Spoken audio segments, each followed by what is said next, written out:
আচ্ছা বন্ধুরা, বলো তো আমরা কি সবাইকে সবসময় ভালো রাখতে পারি কিংবা খুশি করতে পারি? তোমরা ভাবছো না এত বড় একটা বক্স নিয়ে আমি এখন এরকম কথা কেন বলছি? কিছুদিন আগে একটা ওয়াল ডেকোরেটিভ সেলফ অর্ডার করেছিলাম, সেটাই এখন এসেছে। আমার এই হলে যেদিকে ডাইনিং টেবিল আছে ওয়ালগুলো বেশ ফাঁকা ফাঁকা লাগছিল, তবে এই যে ফটো ফ্রেমগুলো এগুলো না আমার আগে থেকেই ছিল, এখনো ভালো অবস্থায় আছে, তাই এগুলোকেই ওয়ালে লাগাবো।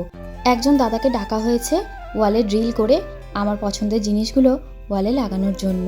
সেলফটাকে সুন্দরভাবে সাজাই আর চলো তোমাদের সঙ্গে একটু গল্প করি। আমাদের পক্ষে সবসময় সম্ভব হয় না সবাইকে ভালো রাখা কিংবা খুশিতে রাখা, তবে নিজেকে ভালো রাখা আর আনন্দে রাখার দায়িত্বটা অনেকটা নিজেরও কিন্তু থাকে। সকালে উঠে ঘুম ভাঙার পর থেকেই নানা রকম কাজে ব্যস্ত থাকি, একটার পর একটা কাজ লেগেই থাকে। তবে এই সমস্ত কাজের মধ্যে কিছু ভালো লাগার কাজও আছে, যেমন ঘর সাজাতে আমি প্রচণ্ড ভালোবাসি। যখন যেরকম পরিস্থিতিতে থাকি না কেন, যেরকম ঘরেই থাকি না কেন, চেষ্টা করি সেই ঘরটাকে সুন্দর পরিপাটি করে গুছিয়ে রাখার।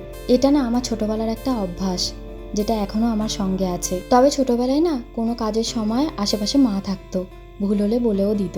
তবে এখন তো সেটা সম্ভব না, আর এখন আমি অনেক কিছু শিখেও গেছি। এই যে ঘর গোছানো বলো, আমার জীবনের ছোট ছোট মুহূর্তগুলো তোমাদের সঙ্গে শেয়ার করা বলো, এগুলো আমার একটা ভালো লাগা। এগুলোর মধ্যে দিয়ে আমি নিজেকে আনন্দে রাখি, নিজেকে ভালো রাখি। ঘর তো সাজানো হলো, আর কেমন হয়েছে ঘর সাজানো তোমরা কিন্তু অবশ্যই জানিও।